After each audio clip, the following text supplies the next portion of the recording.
우리가 신앙생활하면서 많이 듣는 것 중에 하나가 성령의 충만한 은혜를 받아야 된다, 성령 안에 살아야 된다는 얘기를 많이 해요.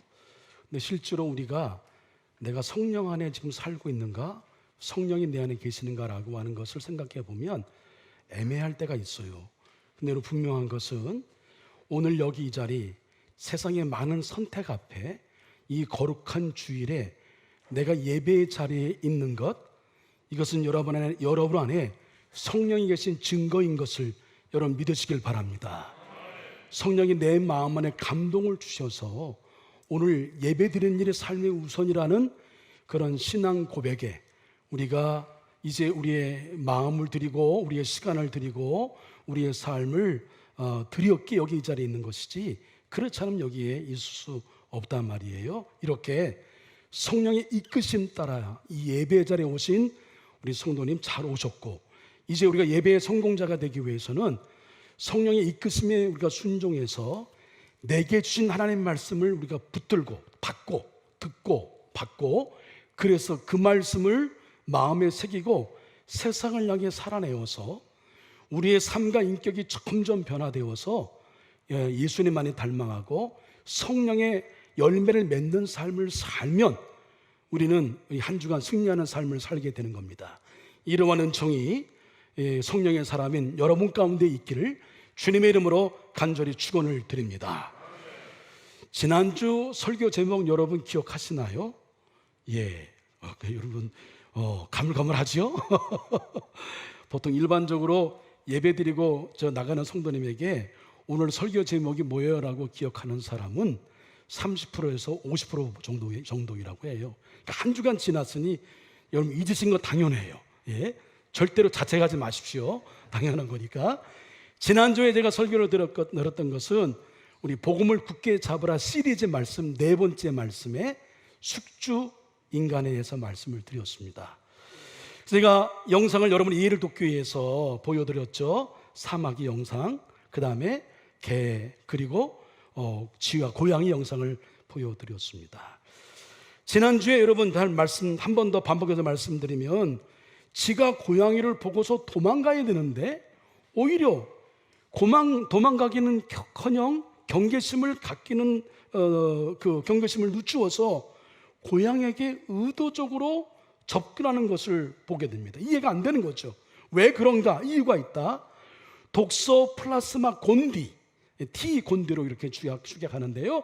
T 곤디라고 하는 기생생물이 쥐의 신경 조직을 조장했기 때문에 그냥 죽을 수도 있는데 고양이에게로 가는 거예요. T 곤디는 그들의 안식처인 다른 고양이의 내장 속으로 들어가기 위해서 쥐를 뭐로 삼은 거냐면 택시나 버스로 삼은 거예요. 그래서 이리저리 옮겨 다니고 있는 거죠.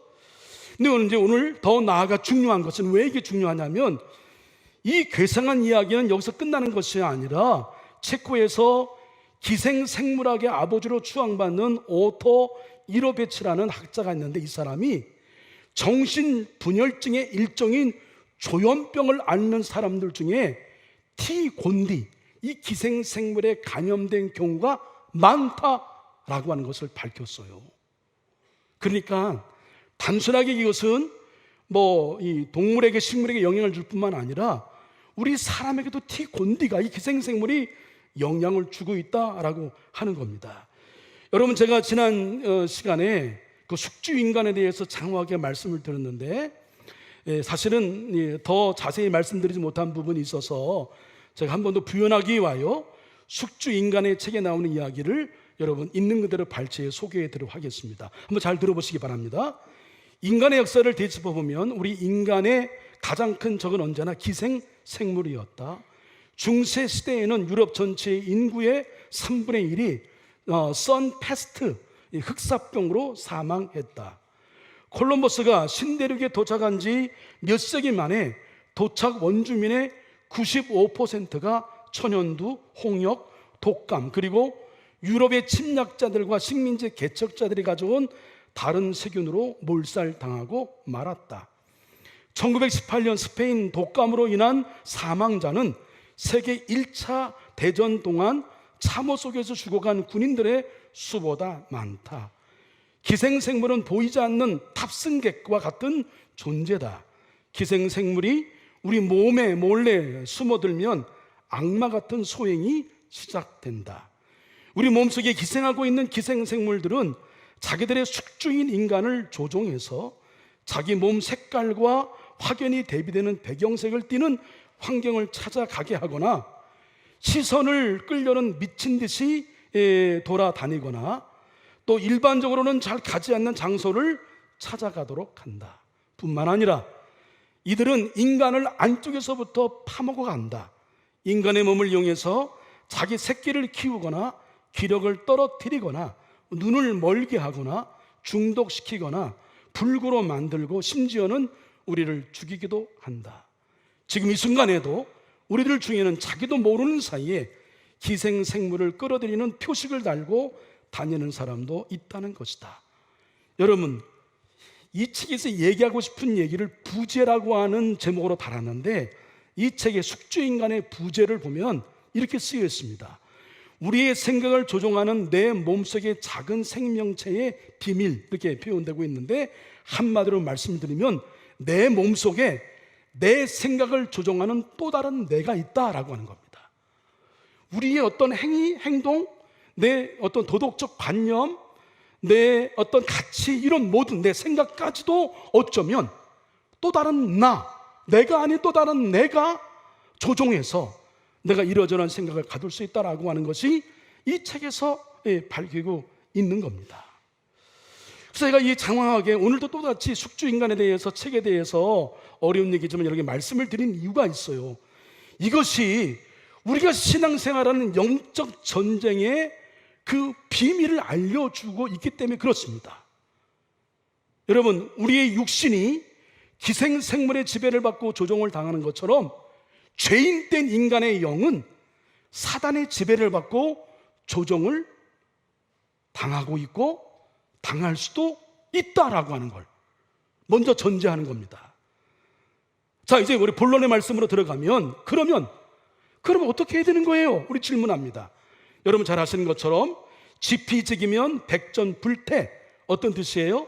적을 알고 나를 알면 100번 싸워도 위태롭지 않다라고 하는 겁니다. 일단 먼저 우리가 인식하지 못하는 사단이란 정체에 대해서, 적에 대해서 우리가 좀 알 필요가 있어요. 자, 적에 대해서 알아보겠습니다. 성경에 근거한 겁니다. 근신하라 깨어라, 너희 대적 마귀가 우는 사자같이 두루다니며 삼킬 자를 찾나니. 지금도 먹잇감을 찾고 있다. 이거 누가? 사탄이. 큰 용이 내쫓기니 옛뱀 곧 마귀라고도 하고 사탄이라고도 하며 온 천하를 꾀하는 자라. 이렇게 요한계시록 12장 9절에 그의 실체를 분명하게 소개하고 있어요. 종합해 보면, 요약해 보면 우리의 대적은 마귀다. 이 마귀는 사탄이라고도 한다. 여러분, 교회 내에서 이루어진 일들 때로 이해 안 되는 일들이 많아요. 나도 이해 안 되고 어떤 상황과 관계가 이해가 안 되고 안 되는 일이 있는데 그런 일들이 일어나는 여러분 배경을 보게 되면, 원인을 보게 되면 여러분 마귀가 움직이는 경우가 분명하다라고 하는 겁니다. 자, 그러면 좀 더 깊이 사탄은 어떤 존재인가? 에베소서 6장 10절 11절 말씀의 끝으로 너희가 주 안에서와 그의 힘의 능력으로 강건해지고 마귀의 간계를 능히 대적하기 위하여 하나님의 전신갑주를 입으라, 이렇게 권하고 있으면서 12절에 그 마귀가 어떤지 구체적으로 설명하고 있어요. 우리 이 말씀은 함께 읽습니다. 시작. 우리의 씨름 싸움은 혈과 육을 상대하는 것이 아니요 통치자들과 권세들과 이 어둠의 세상 주관자들과 하늘에 있는 악한 영들을 상대함이라. 이 말씀은 단순한 말씀이 아니라 사단의 실체, 사단의 조직을 우리에게 알려주고 있는 겁니다. 제가 이 말씀을 여러분 이해를 돕기 위해서 도표를 한번 준비해 봤어요. 한번 보여주시죠. 그럼 확연히 들어올 겁니다. 자, 조직표에 보는 것처럼, 표에서 보는 것처럼 사탄은 모든 악한 영들의 우두머리예요. 이 사탄 밑에 네 부류의 쫄개들이 있어요. 그 졸개, 그 밑에 있는 졸개들이 누구냐면 대표적으로 통치자들, 그 다음에 권세들, 이 어둠의 세상 주관자들, 하늘에 있는 악의 영들, 이것이 사단의 졸개예요. 자, 그러면 좀 더 하나씩 간단하게 살펴보도록 하는데, 통치자들은 무엇을 말하는가? 통치자들은 원래 헬라어로 아르케라는 단어를 써요. 이 아르케라는 단어는 두 가지 의미가 있는데, 태초 근원이라는 의미가 있고, 또 하나는 통치자라는 뜻이 있어요. 무슨 의미예요? 의미를 연결해 보면 통치자들의 결정들이 우리의 행동의 근원이 된다. 우리가 지금 하고 있는 것은 어느 통치자들이 정한 그것에 근거하여 우리가 행동하고 있다라고 하는 것을 얘기해요. 예를 들어 볼게요. 우리나라에서 자동차를 운전할 때에 왜 우리가 우측 통행을 할까요? 일본이나 유럽 다른 나라는 그렇지 않은데 왜 우측 통행을 하나요? 이유는 간단합니다. 대한민국 도로교통법에 그렇게 되어 있기 때문에 그래요. 자, 그러면 이 법을 누가 만들어요? 정치인들, 국회의원들이 이 일을 먼저 앞장서 입법하죠. 그러나 국회의원들 뿐만 아니에요. 우리나라는 입법부, 사법부, 행정부가 있어서 이 사람들이 이 법을 정하고 법을 집행하게 됩니다. 이 사람들 배후에 말씀드린 대로 통치자들이 있다라고 하는 거예요.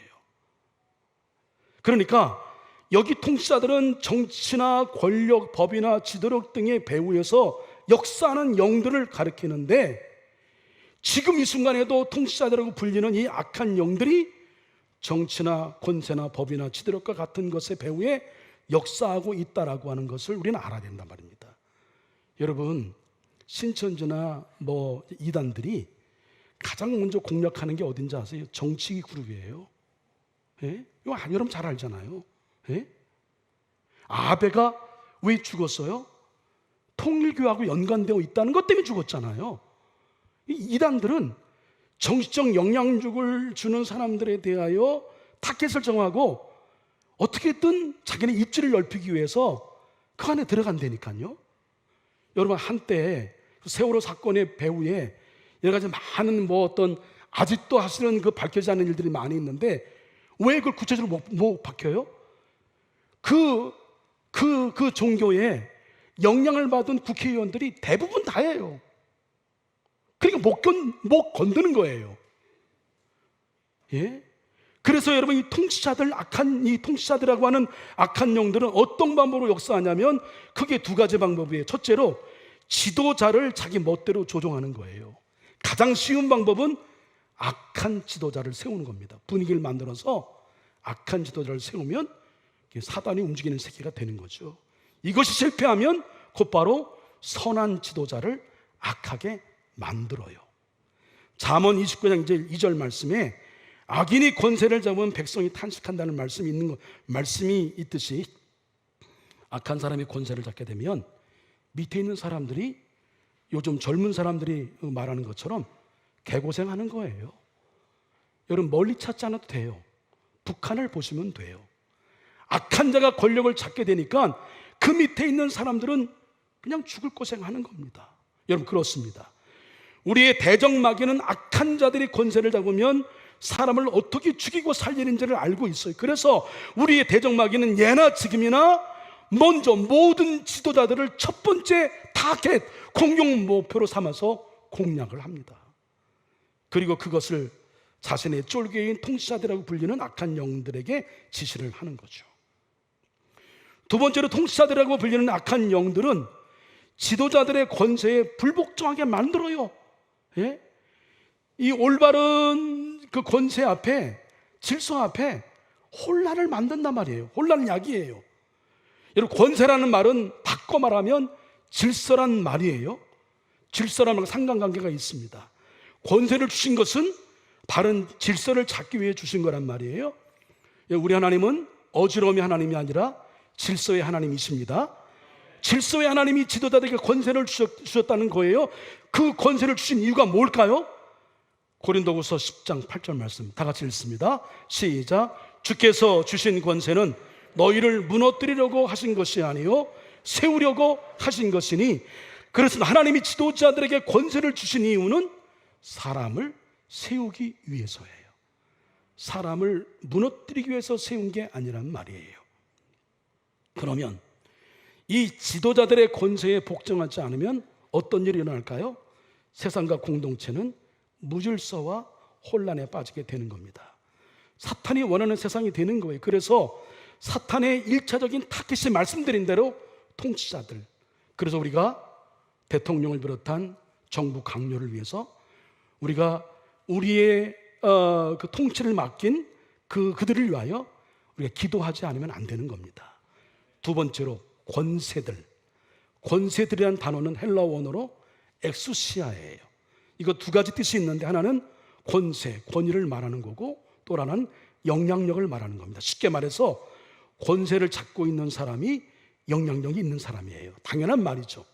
그래서 권세들이란 지역이나 집단 안에 여러분 뭐 어떤 힘이 있고 능이 있고 뭐 그걸 영향력도 포함하지만 대부분 이 지역 안의 사람들의 마음까지 빼앗는 것은 뭐냐면 문화라고 하는 겁니다. 문화가 사람들의 마음을 움직여요. 그러니까 권세들이라고 불리는 악한 영들은 지역과 집단 안에 잘못된 문화를 심어서 악한 영향력을 행사하고 있다라고 하는 겁니다. 예를 들면 어제 그렇게 반대했던 동성애들이 퀴어 축제를 했단 말이에요. 여러분, 우리는 기준이 있습니다. 우리의 기준은 하나님의 말씀이에요. 할렐루야. 하나님 말씀에 근거해서 하나님이 창조하시고 섭리하신 말씀에 근거된 질서를 파괴하는 건 우린 반대합니다. 그러나 그들이 정신성의 혼란을 가져서 상당히 마음이 아프고 육신이 아프고 삶이 어려운 사람, 그 한 사람 한 사람에 대한 인권에 대해서는 우리가 때로 불쌍히 여기는 마음이 있어야 되고, 그들을 변화시켜서 하나님의 세우려고 하는 노력들은 우리가 해야 하는 겁니다. 할렐루야. 이게 분명해요. 그러나 하나님의 창조 일서를 위하는 게 이건 아니에요. 이런 일들을 통하여 이런 문화가 사람들의 정신세계를, 영적 세계를 흐리는 겁니다. 여러분, 요즘 청소년들 저는 정말 염려되는 것이요, 그들이 쓰는 말이에요. 여러분 손주들이나 자녀들 보십시오. 우리 집에서는 잘 안 할지 모르지만 밖에 나가면 여러분 들려오는 말, 접두사 접묘가 뭐예요? 욕이에요. 그것도 아주 심한 욕. 어떻게 저런 욕을 해? 예쁘장한 중학교 아이가 막 뭐 거침없이 막 그냥 생각도 없이 쓰는 거예요. 문화가 주는 영향력이란 말이에요. 우리가 모르는 사이에 그런 영향을 받을 수가 있다는 거죠. 우리나라는 분열의 영이 강하고, 일본은 음란의 영이 강하고, 중국은 만mon의 영이 강하다, 이렇게 일반적으로 평가합니다. 근데 일정 부분 많죠. 여기 우리나라 크지도 않은 나라에 왜 그렇게 분열이 심해요? 예? 남과 북이 갈리워진 것도 가슴 아픈 일인데, 거기서 또 이 작은 땅덩어리가 영랑과 호남으로 갈리고, 보수와 진보로 나뉘어져 있고, 경영자와 근로자로 나눠져 있고, 젊은이와 노인으로 나눠져 있고, 때로는 여자와 남자로도 대립하고 살아가요. 왜 그렇게 파가 많고, 왜 이렇게 여러분 분열이 많아요? 이유가 있어요. 분열의 영이 있단 말이에요. 그걸 조장한단 말이에요. 여러분, 사회만이 그래요? 우리 솔직히 인정하자고요. 교회 안에도 여러분 이런 분열의 영이 없습니까? 예? 조금만 생각에 다르면 내 생각과 다르다고 그 사람하고 평생 원수야. 어찌 그리 살아요? 우리는 용서해야 되고 이해해야 되고 품어야 되고, 우리가 먼저 희생하고 섬겨서 끌어안아야 되는데, 할렐루야. 근데 여전히 우리는 우리의 생각, 내 소견을 갖고 자기의 의, 자기 주장, 자기 기준을 갖고 편가르고 네 편 내 편을 나누고, 이거 언제까지 할 거냔 말이에요. 여러분, 다른 사람 이렇게 평가하고 판단할 거 없어요. 저를 포함해서 우리 정말 진정하게 우리를 되돌아봐야 합니다. 저는 이런 것들 역시 그냥 우리의 힘과 의지가, 우리는 잘하려고 하잖아요. 근데 이런 현상이 일어나. 왜 그래? 그 뒤에 여러분 사단의 영이 있음을, 분열의 영이 있음을 여러분 예민하게 보시기를, 분별하시기를 주님의 이름으로 간절히 부탁을 드립니다. 이걸 볼 수 있어야 돼요. 예. 세 번째로, 어둠의 세상 주관자들. 어둠의 세상 주관자들이라고 불리는 약한 영들이 하는 일은 쉽게 이해하도록 도와주는 말씀이 있습니다. 고린도후서 4장 4절 말씀 읽습니다. 시작. 그 중에 이 세상의 신이 믿지 아니한 자들의 마음을 혼미하게 하여 그리스도의 영광의 복음의 광채가 비치지 못하게 함이니 그리스도는 하나님의 형상이니라. 이 세상의 신이 믿지 않은 사람들의 마음을 혼미하게 한다. 그래서 그들에게 그리스도의 영광의 복음의 광채가 비치지 못하게 한다. 그리스도의 영광의 복음의 광채가 비치지 못하게 한다. 쉽게 말해서 복음을 깨닫지 못하게 한다. 복음을 받아들이지 못하도록 어떻게든 방해한다, 막는다. 이 세상의 신의 궁극적인 목적은 사람들로 하여금 복음을 듣지도 못하고 복음을 깨닫지도 못하고 복음을 전하지도 않게 합니다.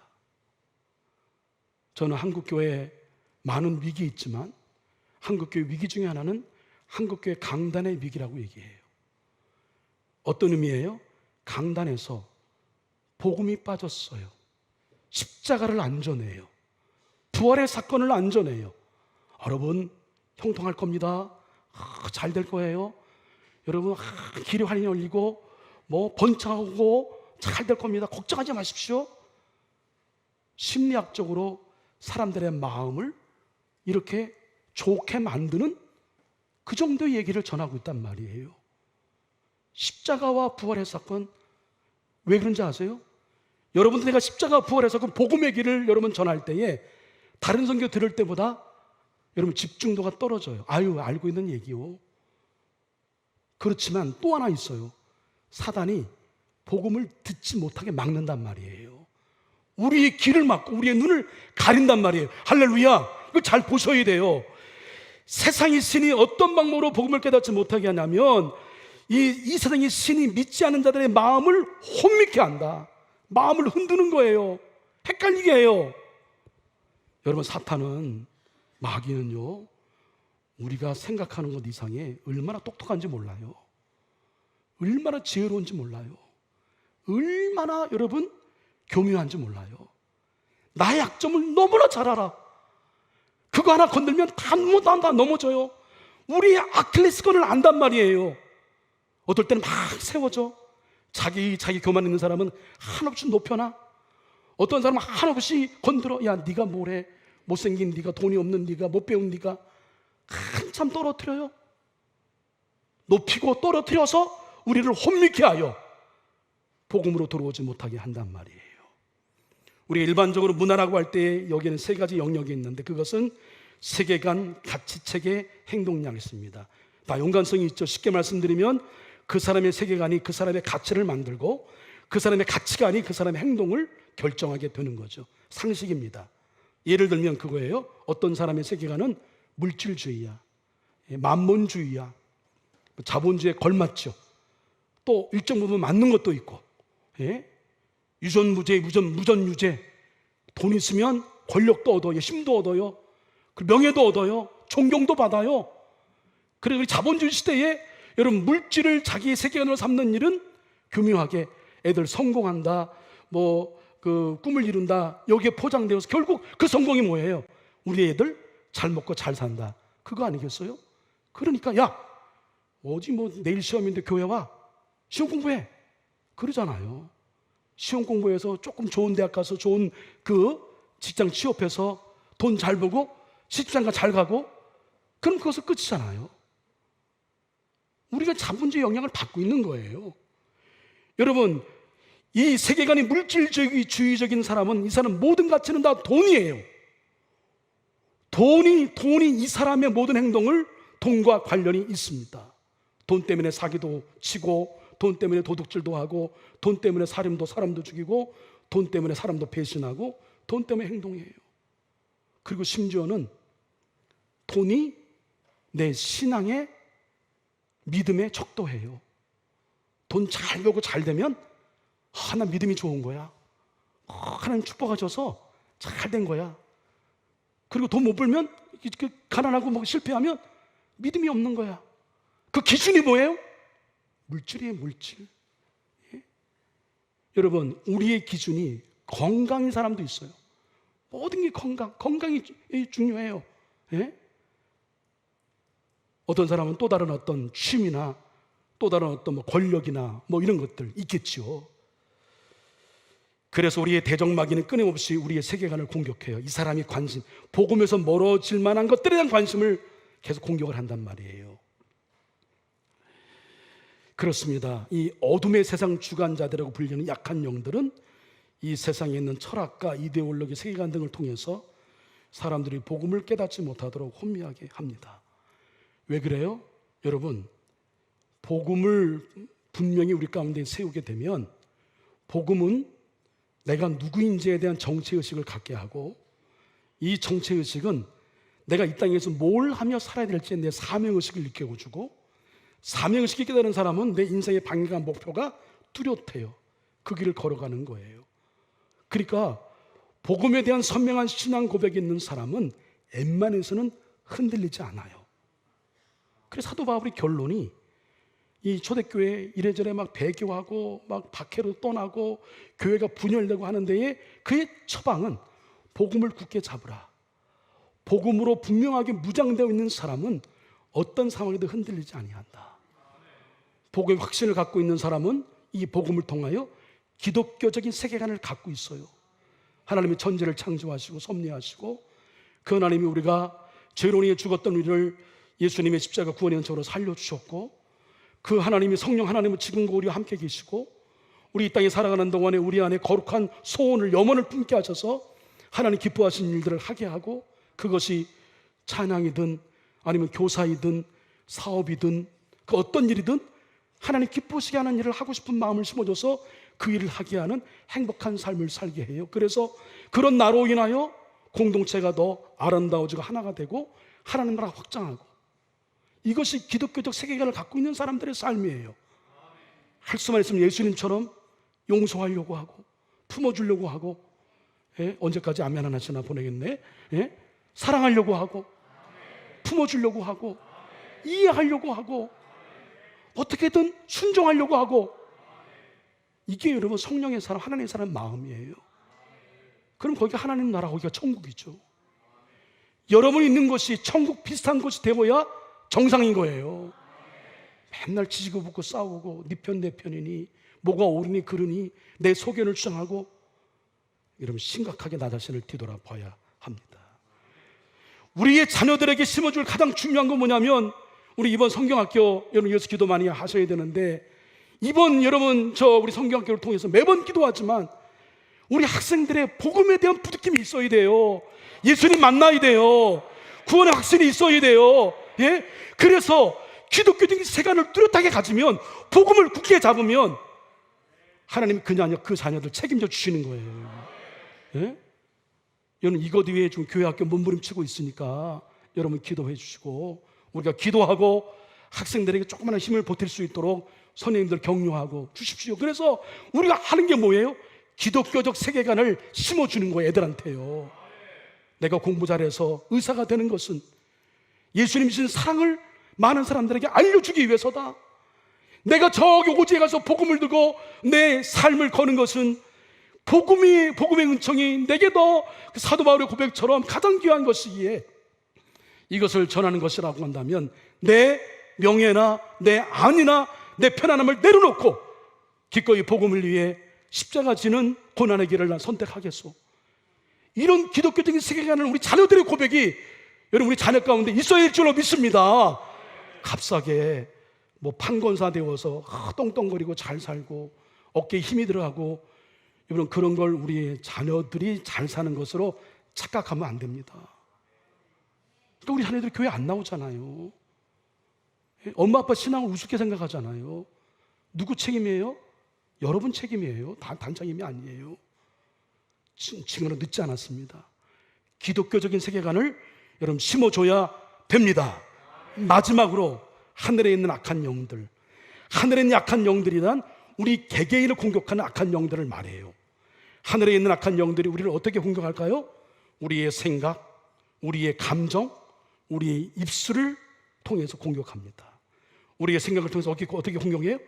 늘 부정적인 생각, 비판적인 생각, 음란한 생각, 미워하는 생각. 아직도 물이 이렇게 남았어? 이렇게 보는 사람인가 하면, 에휴 물 좀 있으면 나 이제 먹을 텐데 없어지겠네? 늘 부정적인 생각이야. 왜 이렇게 비비꼬고 사람에 대해서 안 좋게 보고 어떤 사안을 단순하게 보지 못하고 왜 이렇게 복잡하게 보는 거예요? 예? 생각을 통해서 공격을 한다니까요. 둘째로 우리 감정을 통해서 공격합니다. 우리는 어릴 때부터 형성해온 2살, 3살 때 내 인성이 형성이 됐는데 내가 어떻게 알아 그걸? 그럴 때 형성되어 있는 내 안에 숨어있는 아이가 있어요. 그게 나예요. 그게 평생 나를 움직이더라고. 그러니까 어릴 때 때로는 부모의 따뜻한 사랑을 받고 자란 사람들은 그 사랑 안에 인성이 건강해. 근데 다 그래요? 그러지 못하잖아요. 우리 보릿고개 넘어오고 어려운 시절에 여러분 어떻게 그런 생각을 다해 키웠어요? 그런 과정 속에 우리 안에 어릴 때 형성되어 있는 숨은 아이가 있어요. 삐뚤어진 아이가 있어요. 그것이 열등감일 수 있어요. 그게 우울감일 수 있어요. 그게 불안감일 수 있어요. 이런 감정을 건드려서 우리를 불안하게 해요. 그리고 나로 인해 또 다른 사람을 불안하게 하고 공동체를 자꾸만 가정이고 그 다음에 교회고 이렇게 막 늘 항상 이렇게 뭔가 불안해 그런 분위기를 형성하는 것은 우리 수치감, 열등감, 우울감, 불안감 등을 공격하는 거예요. 셋째로 우리 입술을 통해서 공격해요. 여러분 유규석 목사님이 한때 복음으로 사람이 변할 수 있다 얘기해요. 최근에 어떤 얘기 안 난 줄 아십니까? 사람의 본성은 잘 변하지 않더군요. 그가 평생 예수의 사람 복음 운동을 한 분의 결론이 그래요. 쉽지 않다는 거예요. 사람 변하는 게. 예? 늘 부정적인 말하는 사람들은 늘 그래. 어느 우리 교육자가 그 성도들 얘기할 때에 저희는 꼭 그래 이런 얘기합니다. 항상 부정적인 말, 긍정적인 말을 할 데가 없어. 항상 누구를 비방하고 평가하고 판단하는 말이야. 한번 들어보세요. 잘 생각해 보세요. 예? 항상 들어보면 뭐 어쩌고 저쩌고 칭찬하는 말 한마디도 없어. 늘 비방의 말이야. 비판의 말 늘 항상 앞서고. 이게요 내 의지가 아닐 수도 있다는 거예요. 이 하늘에 있는 악한 영들이 우리의 생각과 감정과 입술을 주장하고 있으면 우리는 숙주인간이 되는 거예요. 예? 내가 내 의지로 사는 게 아니란 말이에요. 사단의 지배를 받는단 말이에요. 여러분 이런 얘기를 들으니까 조금 겁나요. 조금 두렵고 힘이 빠지기도 하고. 그리고 말씀 들어보니까 나가 그런 것 같아. 저도 그런 것 같은 솔직히 있고요. 예? 그리고 사단이 아주 집요하고 계략적이고 공격적이기 때문에 그런 것 비하여 우리는 대비가 없어. 이 사자는 우는 사자처럼 어떻게 막 삼키려고 하는데 우리는 뭐 준비한 게 없는 것 같아. 그래서 나약해지고 움츠러들 수 있어요. 여러분 그럴 필요가 없는 것을 분명히 오늘 여러분 확신하는데 이미 사탄의 어두운 권세, 이 사망의 권세, 죽음의 권세는 예수님이 십자가와 부활의 사건을 통해서 다 이기신 것을 여러분 믿으시길 바랍니다. 그러니까 우리가 십자가가 부활 복음을 여러분 든든히 붙들면 사단이 우리를 어찌할 수 없는 거예요. 한 길로 왔다가 10길로 도망갈 줄로 믿습니다. 어떻게 못하는 거예요? 우리 교회 하나님이 세우신 성령의 공동체인 교회 아무리 흔들어 보세요.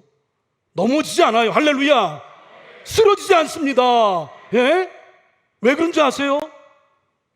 예수님이 이기셨어요. 우린 이겨놓고 싸움하는 사람들이에요. 우리가 그걸 믿지 않기 때문에 그 믿음을 활용하지 않기 때문에 맨날 움츠러들고 그냥 사단에게 놀잇감이 되고 사단의 조석거리가 되고 그런단 말이에요. 여러분 그래서 복음을 붙드는 거예요. 십자가 부활의 사건을 붙드는 겁니다. 이러면 우리는 사단이 알아요. 오지 않아요. 뻔히 칠 텐데 이게 헷갈리는 사람한테 오는 거예요. 만만한 사람이 이게 건드는 거예요. 여러분 우리는 그러므로 애들 말대로 여러분 쫄 필요가 눈꼽만큼도 없어요. 할렐루야.